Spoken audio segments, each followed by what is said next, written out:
I never pictured betrayal arriving tied up with flowers.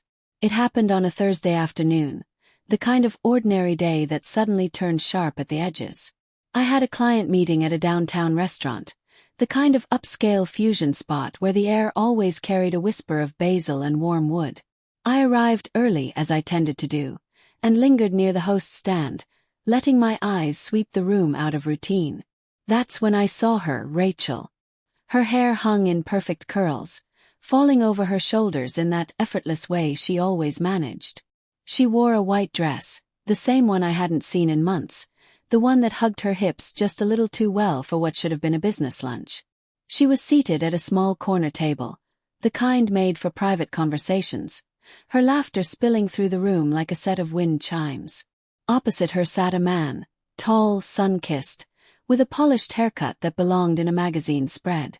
Between them, at the center of the table, stood a bouquet of red tulips. Tulips, her favorite, not mine, and certainly not from me. Something inside me snapped, brittle and precise, like glass splitting along a seam. I didn't freeze. I didn't linger in indecision. I walked straight to them, driven by a force I did not choose. At first Rachel didn't notice me. She was too absorbed in her companion, too safe in the soft theater of their secrecy. When I stepped into their small sphere of intimacy, her eyes finally found mine. Shock first, then a calculation. "David," she breathed, barely air, her face losing color.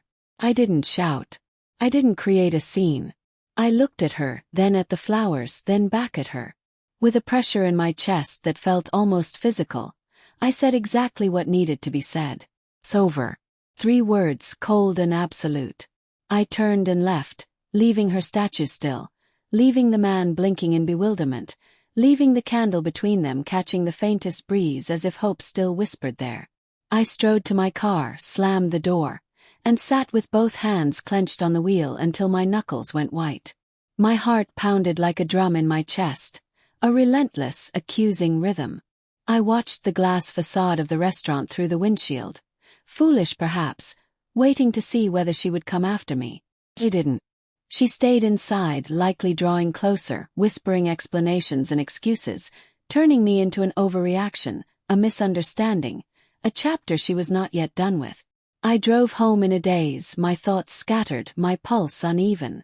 When I pulled up to the house we had built together, the house that had once been full of laughter and small, shared dreams, it felt alien. The place felt hollow, as though it had been staged to hide a crime. Every framed photograph looked like a lie. Every echo of our history tasted bitter. How many nights had she told me she would be late at work? How many times had I sat on our couch waiting, believing? How many evenings had she promised she was at the office while she was held in someone else's arms? She came home 3 hours later. The door eased shut with a soft creak as she slipped inside, careful, like she didn't want to wake me. Her heels clicked on the hardwood, then stalled when she rounded the corner and found me in the dim glow of the kitchen light. She stopped. "David, I can explain," she began, voice low and careful as if addressing someone already on the verge of breaking. I said nothing. I only looked. Silence settled between us like a physical thing, heavier than any argument. She stepped forward, hands reaching, pleading. "It's not what you think." A laugh escaped me, hollow, humorless, foreign in my own mouth. "You met him with flowers. You wore white." "That is exactly what I think." The confrontation didn't last long. "A sob," she denied.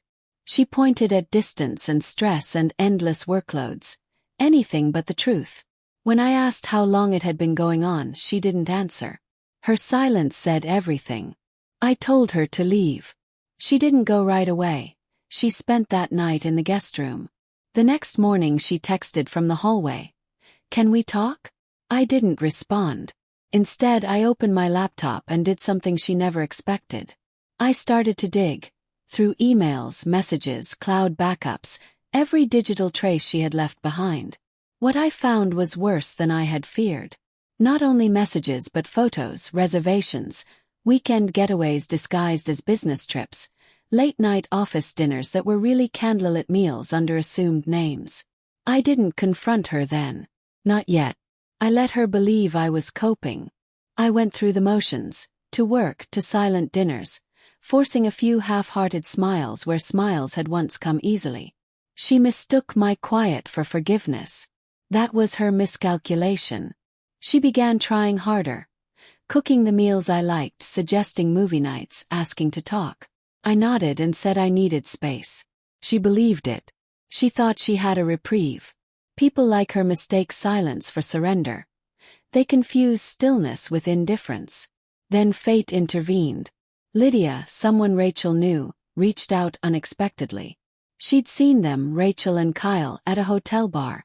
Lydia sent a single, damning photo, Rachel's hand resting on his knee. Her lips curved in that old, dangerous half-smile. I pretended ignorance. "Are you sure?" "Yes." Lydia confirmed. I waited 3 days, letting Rachel's guilt simmer, letting her craft excuses and false remorse. She suggested a weekend away. I agreed. On Friday I told her I would be leaving early for a fishing trip with my brother. She kissed me at the door and said be safe. At 9:40 a.m. she left the house. Followed. She drove to a rented bungalow by the beach, quaint, with a wide porch and sleepy charm. I parked where she couldn't see me and waited. 20 minutes later I went inside. There they were in the kitchen, laughing over coffee. Rachel, barefoot and relaxed, leaning against the counter, and Kyle, his hand casually on her waist. She turned, saw me and gasped. I took out my phone and played a recorded clip. "You're the only man who really understands me." Another voice. "David is dull. I need more." Then I showed a still from our security camera. Rachel in our bed with him. A mug slipped from her hand and shattered on the tile. I looked at Kyle and said the one line he never expected to hear. "Your wife already knows." He went pale. I walked out. By the time Rachel returned that evening, the house was empty. Her clothes and things sat in garbage bags on the porch. My wedding band lay in a bowl by the door. A single letter on the table read plainly, "We're done." I never looked back. She never tried to save what remained, because there was nothing left to save.